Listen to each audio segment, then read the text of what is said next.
નમસ્કાર મિત્રો, સ્વાગત છે તમારું અચેન્જીયુ સ્ટડી પોઈન્ટ યુટ્યુબ ચેનલના એક નવા વિડીયોમાં. ગુજરાત પોલીસ ભરતી અંગે ખૂબ જ અગત્યની અપડેટ સામે આવી રહી છે. એના વિશેની વાત આપણે આજના આ વિડીયોની અંદર કરવાના છીએ. ગુજરાત પોલીસ કોન્સ્ટેબલ અને પીએસઆઈ ભરતી 2026 માટે શારીરિક કસોટીની તારીખો જે છે એ જાહેર કરી દેવામાં આવી છે. તો એના વિશે સાથે સાથે જે ગઈ પોલીસ ભરતી હતી એની અંદર કેટલા ઉમેદવારો જે છે એ ઓપ્ટ આઉટ કરેલું છે અને હવે આટલા ઉમેદવારો જે છે એ ઓપ્ટ આઉટ કરેલું છે, તો કટ ઓફની અંદર જે છે એ કેટલો ફેરફાર આવી શકે છે એના વિશેની વાત આપણે આજના આ વિડીયોની અંદર કરવાના છે. મિત્રો, HNGU study point YouTube channel દ્વારા તમને પોલીસ ભરતીની તમામ માહિતી સૌપ્રથમ અને સચોટ રીતે પૂરી પાડવામાં આવે છે. ભવિષ્યમાં પણ આવી તમામ માહિતી મેળવવા માટે ચેનલને અત્યારે જ સબસ્ક્રાઇબ કરી લેજો. તો હવે શરૂ કરીએ આજનો વિડીયો. એના માટે ગુજરાત પોલીસ રિક્રુટમેન્ટ બોર્ડ એટલે કે ગુજરાત પોલીસ ભરતી બોર્ડની જે ઓફિશિયલ વેબસાઇટ છે એના પર આપણે આવી ગયા છે, JPRB gujarat.gov.in. તો એની અંદર જે સૌપ્રથમ અપડેટ છે તમે જોઈ શકો છો કે પહેલી જ અપડેટ છે ગુજરાત પોલીસ ભરતી બોર્ડ દ્વારા જાહેરાત ક્રમાંક GPRB/2025/1 ની પોલીસ સબ ઇન્સ્પેક્ટર કેડર અને લોકરક્ષક કેડરની ભરતી અંગેની શારીરિક કસોટી સંભવિત જાન્યુઆરી 2026 ના ત્રીજા સપ્તાહથી યોજવામાં આવનાર છે, જે અંગે તમામ ઉમેદવારોએ નોંધ લેવી. તો જાન્યુઆરી મહિનાની અંદર જે છે એ ત્રીજા સપ્તાહથી આ જે છે એ શારીરિક કસોટી યોજવામાં આવી શકે છે. તો અત્યારે કઈ જે છે એ 11 તારીખ થઈ છે, 11 તારીખ આજે. તો આજનો દિવસ પણ આપણે ગણી લઈએ.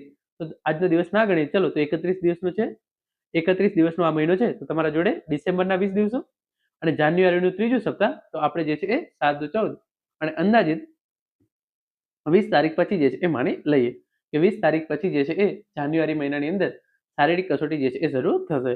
તો આ 20 + 20 તમારા જોડે તૈયારી માટે 40 દિવસનો જે છે એ સમય છે. શારીરિક કસોટી જાન્યુઆરી 2026 ના ત્રીજા સપ્તાહથી જે છે એ શરૂ થનાર છે. તો તમારા જોડે હવે તૈયારી કરવા માટે 40 દિવસ જેટલો સમય છે. પોલીસ કોન્સ્ટેબલ અને પીએસઆઈ બંને માટેની જે છે એ શારીરિક કસોટી જાન્યુઆરી 2026 ના ત્રીજા સપ્તાહથી યોજવામાં આવનાર છે, જે અંગે તમામ ઉમેદવારોએ નોંધ લેવા માટે ગુજરાત પોલીસ ભરતી બોર્ડ દ્વારા જે છે એ જણાવવામાં આવેલું છે. તો આ વાત થઈ ગઈ શારીરિક કસોટી જાન્યુઆરી 2026 ના ત્રીજા સપ્તાહથી યોજવામાં આવી શકે છે. હવે આપણે આગળ વાત કરીએ કુલ કેટલા ઉમેદવારોએ ઓપ્ટ આઉટ કર્યું અને હવે જે છે એ કટ ઓફ કેટલું રહી શકે છે.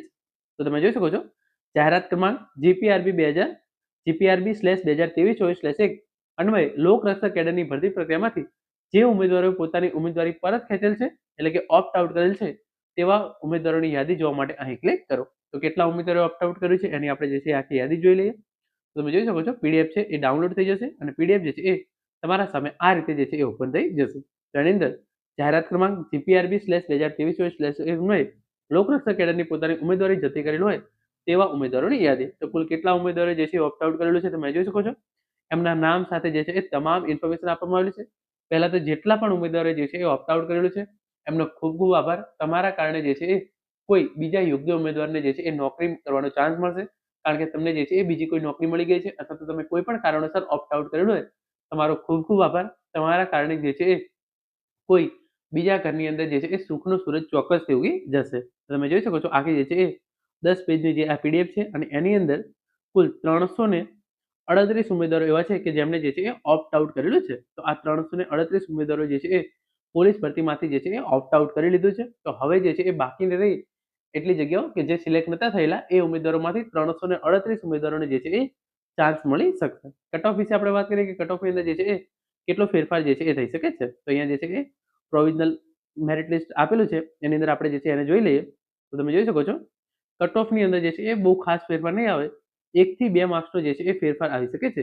1 થી 2 માર્ક્સનો નહીં ફેરફાર, સોરી, 0.25 થી 0.50, કારણ કે એકના વચ્ચે 338 ઉમેદવારોને જે છે એ વધારવાના છે.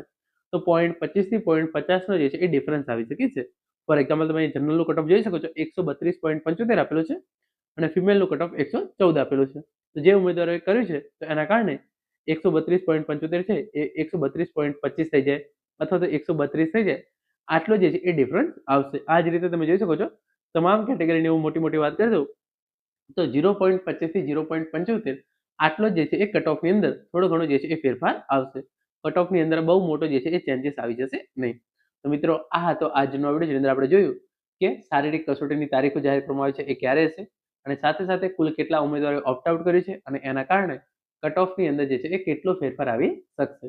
Thank you so much for watching.